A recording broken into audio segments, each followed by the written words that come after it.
রুটিটা ঝুমাদি খুব ভালো করে।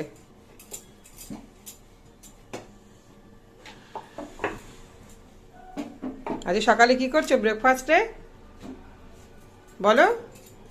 আলু পেঁয়াজ কলি ভাজা। হাসছে, লজ্জা পায়, বুঝেছো? ঠান্ডায় মরে যাচ্ছি। ঠান্ডায় মরে যাচ্ছে। রুটি বানাচ্ছে, রুটি করছে। রান্নাটা হয়ে গেছে, এখন রুটি বানাচ্ছে।